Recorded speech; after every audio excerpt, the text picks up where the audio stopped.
हम लोगों ने एशिया महाद्वीप के जो उपनाम पढ़े थे, सबसे पहले तो हमने इसको पढ़ा था कि ये महाद्वीपों का क्या है बेटा, महाद्वीप है। महाद्वीपों का महाद्वीप हम लोगों ने इसको पढ़ा है, ठीक है। और इसके अलावा इसे क्या कहा जाता है, मानव का घर कहते हैं। इसके अलावा इसको कहते हैं विषमताओं वाला महाद्वीप। इसके अलावा इसे पक्षियों का स्वर्ग कहा जाता है। सभ्यताओं का इसको पालना कहा जाता है। पढ़ा हम लोगों ने, ये सभ्यताओं का पालना कहा जाता है। और क्या कहते हैं बेटा, इसको कृषि का जन्मदाता और सभी धर्मों की भूमि कहा जाता है। इतने नाम हम लोगों ने लगभग एशिया महाद्वीप के पढ़े हैं, ठीक है बेटा। तो महाद्वीपों का महाद्वीप है, और मानव का घर, विषमताओं वाला महाद्वीप, पृथ्वी का, इसमें पक्षियों का स्वर्ग, सभ्यताओं का पालना, कृषि की जन्मभूमि और सभी धर्मों की भूमि माना जाता है किसको, एशिया महाद्वीप को। एशिया और यूरोप का हम लोगों ने पृथक्करण ये कई बार पढ़ लिया बेटा, अब तो याद ही हो गया। कौन सा, यूराल पर्वत है और यूराल नदी है, और कौन सी झील है, कैस्पियन सागर झील है, और इसके बाद में काकेशस पर्वत, इसके बाद में काला सागर, और इसके बाद में मारमरा सागर, और इसके बाद में बस इतना ही तो पढ़ा हम लोगों ने। अरल सागर सीमा नहीं बनाएगा बेटा।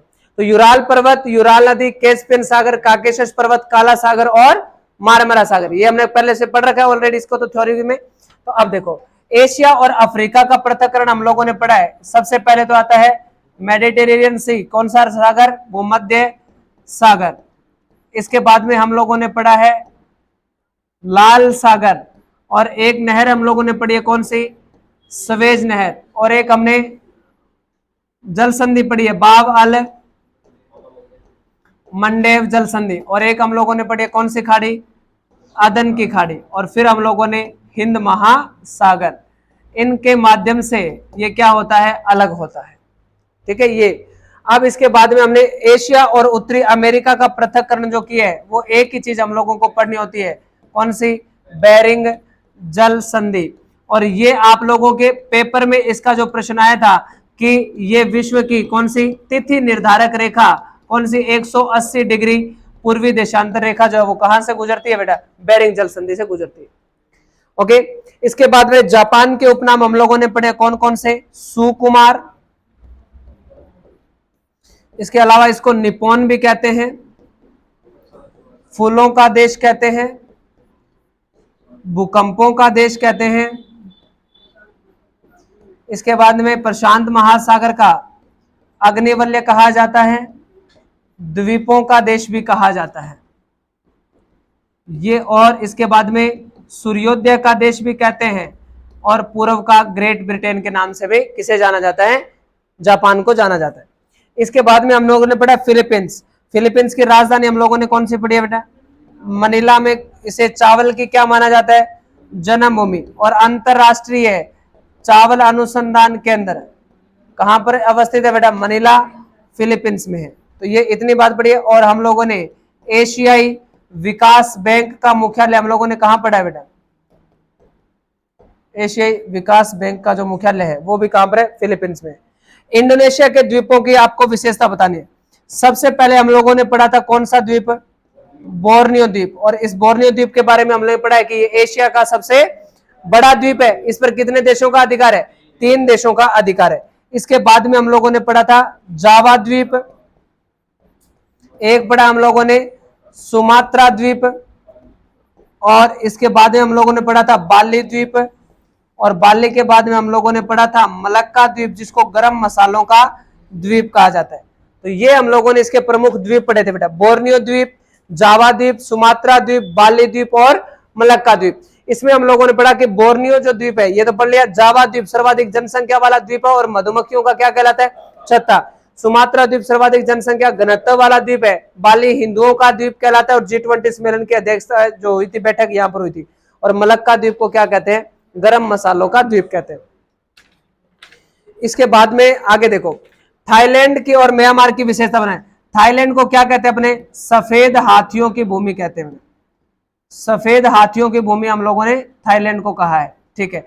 इसके बाद में यहाँ पर चावल का उत्पादन भी थाईलैंड में क्या होता है बेटा, अधिक होता है। और थाईलैंड की राजधानी हम लोगों ने कौन से पढ़ी है बेटा, बैंकॉक इसकी क्या है, राजधानी है, ठीक है। इसके बाद में म्यांमार, राजधानी कौन सी पढ़ी म्यांमार की हम लोगों ने, नायपीताब, ठीक है। और इसके अलावा हम लोगों ने पढ़ा कि इसे क्या कहा जाता है, स्वर्णिम पेगोडों का देश कहा जाता है। एक यहां पर हम लोगों ने नदी पढ़ी थी, चिंदविन नदी, चिंदविन नदी, और एक हम लोगों ने पढ़ी थी इरावदी नदी, इरावदी नदी। ये हमने म्यांमार की विशेषता पढ़ रखी थी, ठीक है। अब इसके बाद नेपाल, नेपाल की विशेषता हम लोगों ने नेपाल में तो मुख्य एक ही चीज पढ़ी थी, कौन सी, माउंट एवरेस्ट,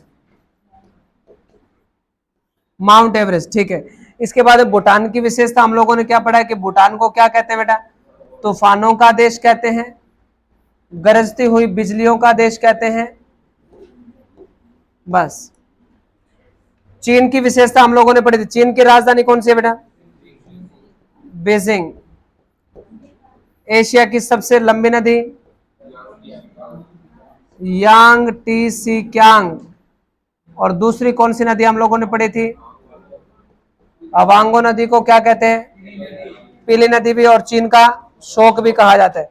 साइबेरिया रूस की विशेषता हम लोगों को आगे पढ़नी है बेटा। देखो साइबेरिया रूस में एक तो हम लोगों को पढ़ना है बर्खोयासक, विश्व का सबसे ठंडा स्थान है बेटा ये बर्खोयासक। एक हम लोगों को पढ़नी है कौन सी झील, बेकाल झील। और एक हमें पढ़नी है कैस्पियन सागर झील। तो ये किसके बारे में पढ़ेंगे हम लोग, जापान, इसमें रूस के बारे में। हाँ हाँ, विश्व की सबसे बड़ी खारे पानी की झील है ये, बड़ी है। लवणता जो है पानी की, सेलिनो वाटर कहते हैं बेटा इंग्लिश में, लवणीय जल को, खारा पानी। तो सबसे खारी लेक वोन झील है टर्की में, ठीक है, वो वोन झील है, वो सबसे लवणता वाली है, ठीक है, ओके। तो कजाकिस्तान की विशेषता, कजाकिस्तान के लिए सबसे, इसको रोटी की डलिया लिख देता हूं बेटा, एशिया की रोटी की क्या कहा जाता है बेटा, इसे डलिया कहा जाता है। एक तो आपको यह बात याद रखनी है। और उज्बेकिस्तान को कपास का बोरा कहा जाता है,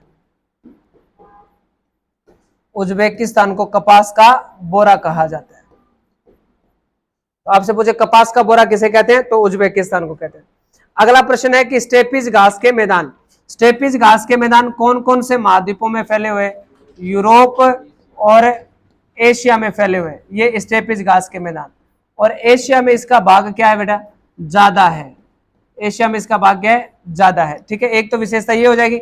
और ये यूरोप महाद्वीप है ना बेटा, यूरोप महाद्वीप के कौन से देश में सबसे ज्यादा फैला हुआ है, यूक्रेन में। और यूक्रेन किसके लिए जाना जाता है, गेहूं उत्पादन के लिए जाना जाता है, इसलिए यूक्रेन को विश्व की रोटी की टोकरी कहते हैं। ये विश्व की है। और कजाकिस्तान किसकी है, एशिया की है। एशिया वाले हिस्से में चर्चा करें अगर स्टेपीज घास के मैदानों की, तो कौन से देश में हो जाएगा बेटा, कजाकिस्तान में। और कजाकिस्तान में इसमें एक जनजाति रहती है बेटा, कौन सी, किर्गिज जनजाति, पशुपालक जनजाति है बेटा, किर्गिज जनजाति। तो ये विशेषता होगी। एक बार लिख लेते हैं, फिर मैं आपको 2-3 बार ये रिपीट करवा दूंगा तो आपको याद हो जाएगा अच्छे से, ठीक है। तुर्की की विशेषता, तो तुर्की को एशिया का प्रवेश द्वार और यूरोप का रोगी, सिंक मैन ऑफ यूरोप कहा जाता है इसे, यूरोप का रोगी कहा जाता है। इसके बाद में यहां पर एक झील है, कौन सी बेटा, वोन झील, विश्व की सबसे खारे पानी की झील है यहां पर टर्की में, जिसका नाम है वोन झील। और इसके बाद में दे रखा है इसकी इजराइल की विशेषता, इजराइल एकमात्र कैसा देश है बेटा, यहूदी देश है। और इसकी जो राजधानी है वो कौन सी है, जेरूसलम है बेटा। और जेरूसलम जो है वो कई धर्मों की क्या है, पवित्र नगरी है बेटा, ओके। साइप्रस, साइपर आपको पूछा जाए बेटा तो ये कौन से, भूमध्य सागर में। साइप्रस जो है बेटा ये कौन से सागर में अवस्थित है, भूमध्य सागर में है बेटा। बैरिन की वैसे कोई विशेषता पढ़नी नहीं है। एशिया की प्रमुख नदियां हैं उनकी विशेषता, तो एक तो हम लोगों ने कौन सी नदी पढ़ी है बेटा, अभी हमने यांग टी सी क्यांग नदी पढ़ी है, ठीक है। और एक हम लोगों ने हवांगो नदी पढ़ी है। सिंधु नदी के बारे में हम ऑलरेडी पहले पढ़ चुके हैं। फिर एक नदी आती है इसमें ब्रह्मपुत्र नदी, एशिया की प्रमुख नदियों में। फिर हम लोगों ने पढ़ी थी आमुर नदी, आमुर के बाद में अम्मू दरिया नदी, अम्मू दरिया नदी। अब सुनो, एशिया की सबसे लंबी नदी कौन सी है? यांगटीसी क्या। चीन का शोक किसे कहते हैं? पाकिस्तान की राष्ट्रीय नदी? बांग्लादेश और चीन और भारत में बहने वाली नदी? आमूर नदी किन दो देशों की सीमा? मध्य एशिया की सबसे लंबी नदी अमू दरिया नदी है। ठीक है। ईरान व इराक की, ईरान की क्या विशेषता पढ़ोगे बेटा? दजला और फरात नदी, दजला व फरात नदी इसकी महत्वपूर्ण है बस। और इसके बाद में इराक को हम लोग पहले क्या कहते थे बेटा? पर्सिया। ईरान वाला जो हिस्सा है इसको पहले हम क्या कहते थे? पर्शिया, ईरान को कहते थे। इसी को क्या कहा जाता था? फारस कहा जाता था। पर्शिया या फारस कहा जाता था इसे भी। अफ्रीका महाद्वीप के उपनाम, फटाफट फटाफट।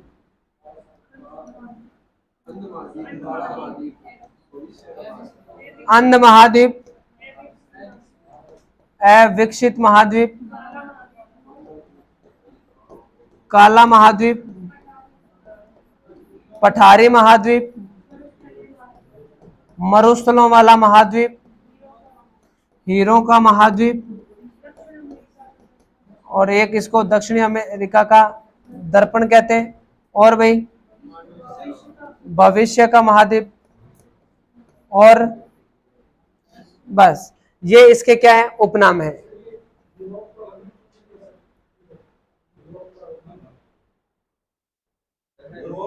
वो जलवायु के कारण ही है बेटा।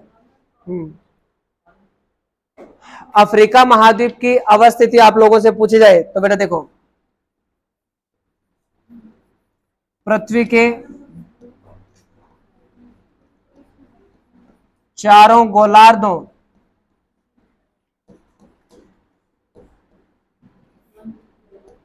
और 3 ग्रिड, 3 ग्रिडों में अवस्थित है। और यहां से भूमध्य रेखा, कर्क रेखा और मकर रेखा क्या गुजरती है? सारी गुजरती है। और एक यहां से ग्रीनविच रेखा भी गुजरती है। ये मैं समझाऊंगा आपको बाद में, एक बार सुन लो। अफ्रीका के टोटल कितने देश है बेटा? 54 देश है, जिसमें से 6 देश क्या है? द्वीपीय है। 48 कहां पर है? मुख्य भूमि पर है। 48 तो मुख्य भूमि पर है और 6 कैसे द्वीप है? द्वीपीय देश है। इसके जनसंख्या की दृष्टि से सबसे बड़ा जो देश है वो कौन सा है बेटा? क्षेत्रफल में सबसे बड़ा अल्जीरिया, और जनसंख्या में सबसे बड़ा कौन सा हो जाएगा बेटा? नाइजीरिया। हाँ, अल्जीरिया जो है क्षेत्रफल की दृष्टि से सबसे बड़ा है, और नाइजीरिया जो है वो जनसंख्या की दृष्टि से सबसे बड़ा है। और मेडागास्कर इसका सबसे बड़ा क्या है? द्वीपीय देश है मेडागास्कर। और एक कौन सा है बेटा? सेल्स या सेशेल्स जो देश आता है वो इसका सबसे छोटा देश है। अफ्रीका व यूरोप का पृथक्करण, अफ्रीका और यूरोप का पृथक्करण तो एक ही पढ़ते हैं बेटा हम लोग, कौन सा? भूमध्य सागर और जिब्राल्टर जल संधि, ये आप लोगों को याद रखना है। हॉर्न ऑफ अफ्रीका मतलब अफ्रीका का सींग, अफ्रीका का सींग कहते हैं बेटा इसे। इसमें कितने देश आते हैं बेटा? इसे 4 देश आते हैं। कौन कौन से? जिबूती, इथोपिया, इरिट्रिया और सोमालिया।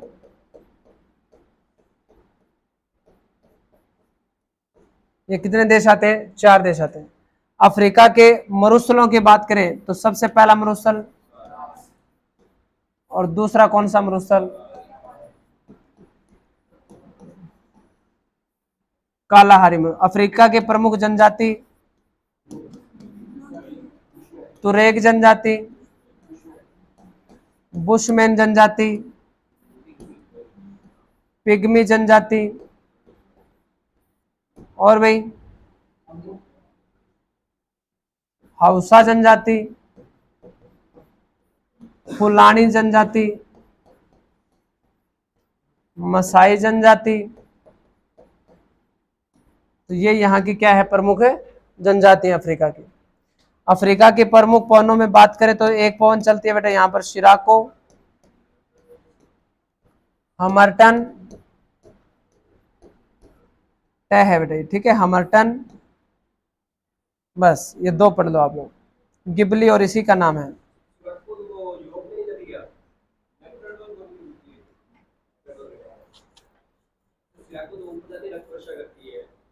तो फिर क्या हुआ बेटा, है तो अफ्रीका की ना, सारा मरुस्थल में चलती है तो अफ्रीका की हुई। ये इटली और स्पेन में तो वर्षा करती है, रक्त वर्षा जिसको कहते हैं हम लोग, ठीक है, लेकिन ये पवन तो यहीं की है। इसके बाद में अफ्रीका की प्रमुख नदियां, नील नदी, नाइजर नदी, कांगो नदी, कांगो या जायरे आगे, लिम्पोपो नदी, लिम्पोपो नदी, और एक हमें पढ़नी है जाम्बेजी नदी। तो ये इसकी क्या है, प्रमुख नदी है जाम्बेजी नदी। ओके, इसके बाद में आगे नील नदी, कांगो नदी। अब नील नदी विश्व की क्या है बेटा, सबसे लंबी नदी है, बाकी विशेषता इसकी पढ़ेंगे हम लोग। कांगो नदी, इसको क्या कहा जाता है, मध्य अफ्रीका का हाईवे कहते हैं,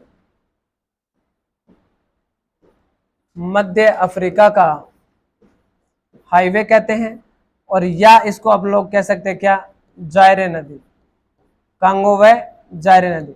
और इसी के किनारे कौन सी जनजाति रहती है बेटा, पिग्मी जनजाति। और ये कौन सी रेखा को दो बार काटती है, भूमध्य रेखा को दो बार काटती है।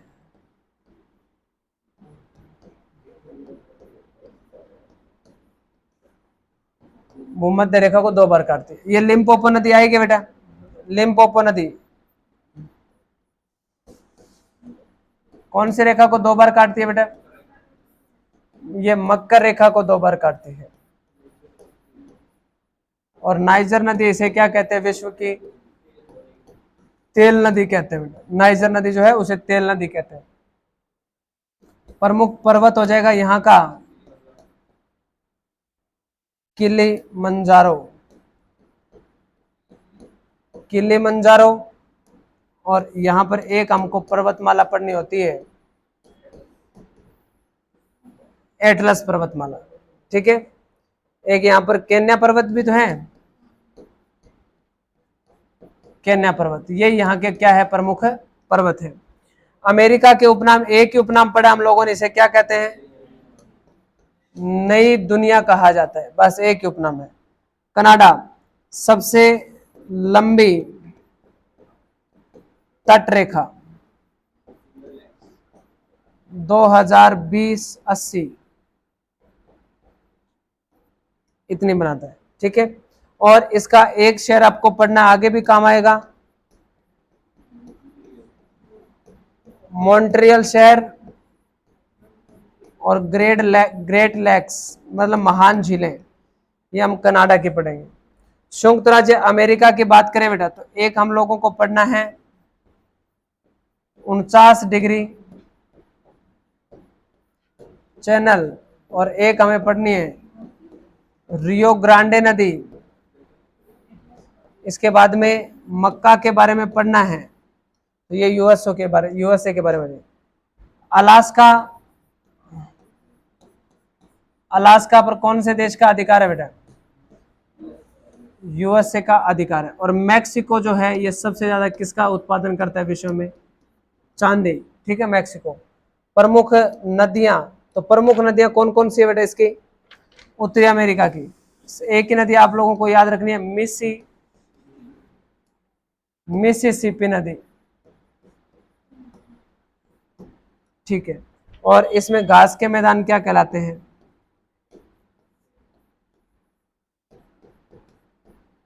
प्रेरी घास के मैदान के किनारे। इतने टेस्ट है बेटा आपको, ये लो, किसी के पास नहीं है तो ये लो।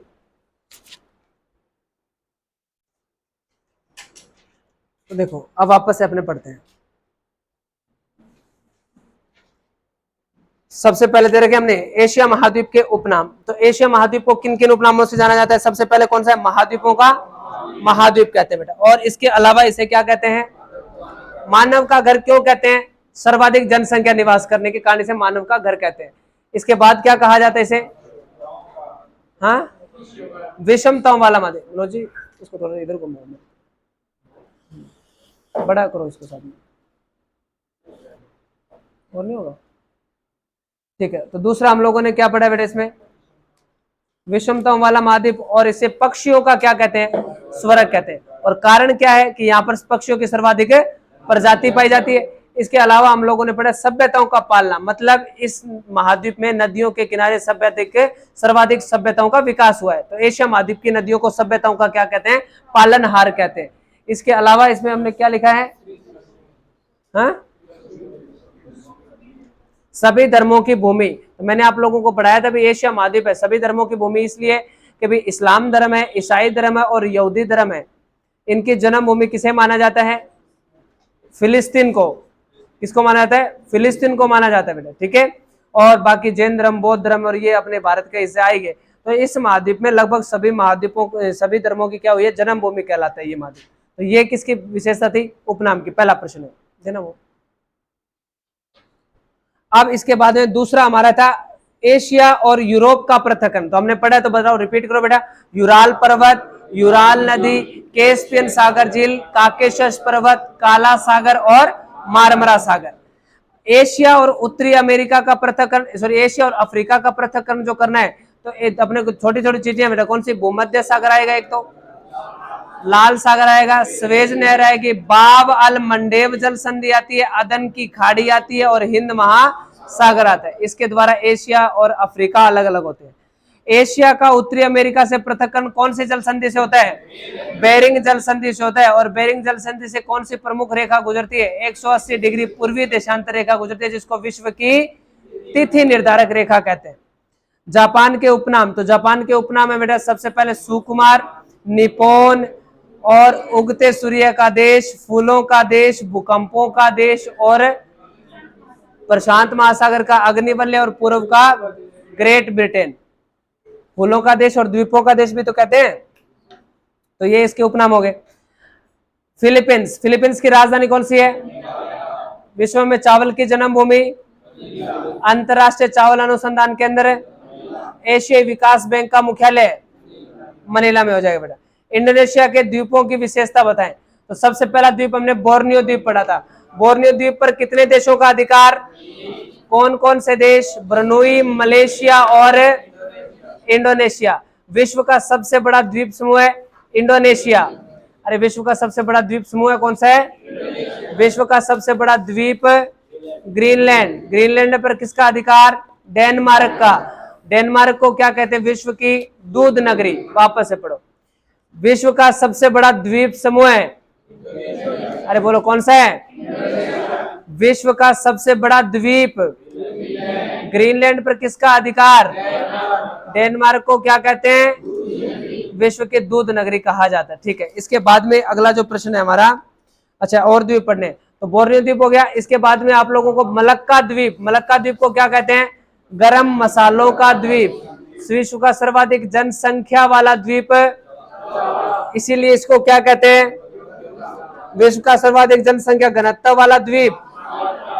ठीक है, किस द्वीप को हिंदुओं का द्वीप कहते हैं? G20 सम्मेलन 2022-23 की एक बैठक का आयोजन इंडोनेशिया के कौन से द्वीप पर हुआ? बाली द्वीप पर हुआ।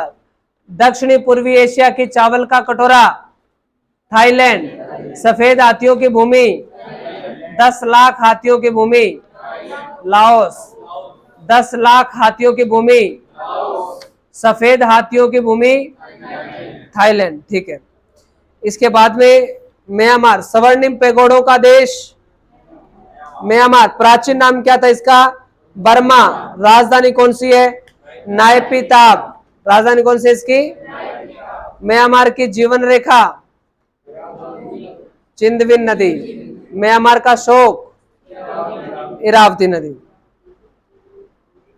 नेपाल और भूटान की विशेषता, तो विश्व की सबसे ऊंची चोटी कौन सी पर्वतमाला में है?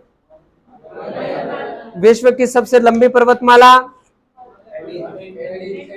एंडीज। पश्चिम से पूर्व की ओर फैली हुई विश्व की सबसे लंबी पर्वतमाला हिमालय। विश्व की सबसे ऊंची पर्वतमाला हिमालय। और विश्व की सबसे ऊंची चोटी कितनी है बेटा ऊंचाई? कौन से देश में है? इसे पृथ्वी का तीसरा ध्रुव भी कहते हैं, ठीक है, ऊंचाई के कारण। आगे दे रखा है बेटा चीन व साइबेरिया की विशेषता। चीन व रूस की सीमा कौन सी नदी बनाती है बेटा? कौन सी नदी बनाती है? चीन की राजधानी? क्षेत्रफल की दृष्टि से एशिया का सबसे बड़ा देश चीन है बेटा, ठीक है। विश्व का सबसे ठंडा स्थान बरखोयासक।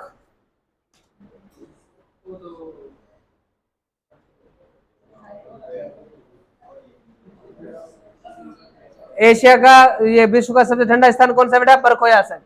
और चीन की राजधानी, हाँ चीन होगा। रूस का 30% हिस्सा जो है वो यूरोप में है, ठीक है। वो प्रशासनिक दृष्टि से यूरोप का सबसे बड़ा देश होगा, ठीक है। इसके बाद में हम लोगों ने पढ़ा चीन की विशेषता। चीन की सबसे लंबी नदी यांगटीसी क्यांग। एशिया की सबसे लंबी नदी यांगटीसी क्यांग। किस नदी को पीली नदी कहते हैं? हवांगो नदी। हवांगो नदी को चीन का शोक कहते हैं। इन दोनों के बीच का क्षेत्र है सिचुआन बेसिन, और किसके उत्पादन के लिए जाना जाता है? ठीक है। कजाकिस्तान और उज्बेकिस्तान। एशिया की रोटी की टोकरी, विश्व की रोटी की टोकरी यूक्रेन। विश्व की रोटी की टोकरी एशिया की रोटी की टोकरी कजाकिस्तान। स्टेपिस घास के मैदानों का विस्तार कौन कौन से महाद्वीपों में है? ज्यादा कौन से में है? एशिया में। यूरोप के किस देश में इसका विस्तार है? और एशिया के कौन से देश में? तो एशिया की रोटी की टोकरी, विश्व की रोटी की टोकरी यूक्रेन, ठीक है बेटा। यूरोप का रोगी किसे कहते हैं? यूरोप का रोगी टर्की। अरे तुर्की बोल दो या टर्की बोल दो। एकमात्र यहूदी देश इजराइल। देश प्रेम की भावना का सबसे बड़ा उदाहरण है ना हमारे लिए इजराइल। भूमध्य सागर में स्थित एशिया का एकमात्र देश 14 नंबर।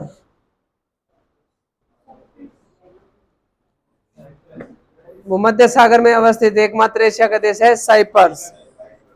एशिया की प्रमुख नदियां यांगटीसी क्यांग की विशेषता, अवांगो नदी की विशेषता, ब्रह्मपुत्र की विशेषता,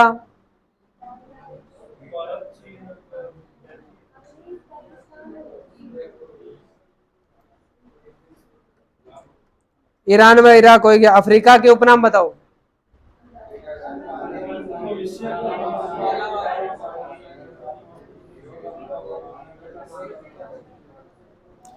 इसके बाद में अफ्रीका की अवस्थिति पृथ्वी के चारों हेमिस्फेयर है, नॉर्थ है, हाँ 3 ग्रिड में है ये, ठीक है। तो मैं चित्र बना दूंगा बाद में, समझ लेना।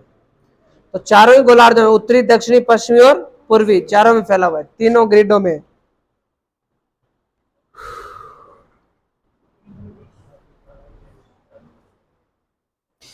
अफ्रीका के कुल कितने देश है बेटा?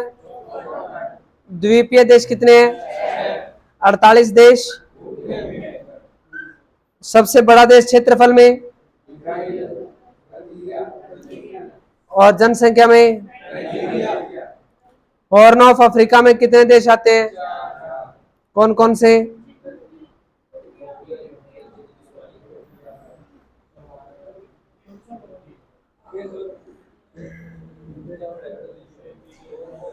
इसके बाद में देखो बेटा अफ्रीका के प्रमुख मरुस्थल, एक तो सहारा मरुस्थल हो गया जिसको कल पढ़ा था, और एक कौन सा है, कालाहारी। कालाहारी मरुस्थल में शत्रुमुर्ग सबसे ज्यादा पाया जाता है, इसलिए कालाहारी मरुस्थल को क्या कहते हैं, शत्रुमुर्ग चिड़िया का घर कहते हैं। तो शत्रुमुर्ग लिख देंगे एक इसमें।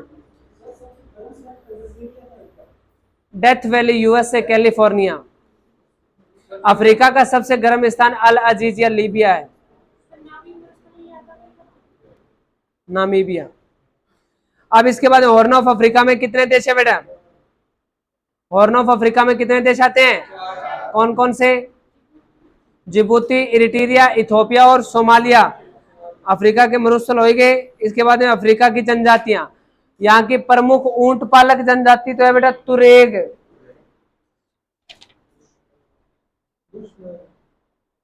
ऊंट पालक जनजाति है बुशमैन, ये तुरेग है बेटा। और ये कभी ना नहाने वाली जनजाति बुशमैन। सबसे छोटे कद की जनजाति हाउसा और फुलानी जनजाति नाइजीरिया में पाई जाती है, कृषक जनजाति है बेटा ये। और मसाई जनजाति कहां पाई जाती है, अफ्रीका में। तुरेग जनजाति अफ्रीका महाद्वीप में ऊंट पालक जनजाति है।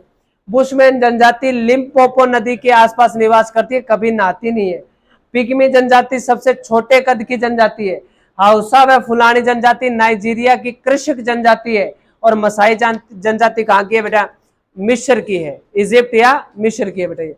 इसके बाद अफ्रीका की प्रमुख पवने शिराको, तो यहाँ चलने वाली गर्म व शुष्क हवा कौन सी है, शिराको। ये इटली और स्पेन में वर्षा करती है, जिसे रक्त वर्षा कहते हैं। तो रक्त वर्षा के लिए कौन सी हवा उत्तरदायी है, हवाटन हवा को डॉक्टर हवा कहते हैं बेटा। ये गिन्नी की खाड़ी पर मौसम को क्या कर देती है, स्वास्थ्य पर्द बना देती है, इसलिए इसे क्या कहते हैं, डॉक्टर हवा। नील नदी विश्व की सबसे लंबी नदी कौन सी है, अफ्रीका में तेल की नदी किसे कहते हैं, नाइजर नदी को कहते हैं। अच्छा, अफ्रीका में मध्य अफ्रीका का हाईवे कौन सी नदी को कहा जाता है, कांगो।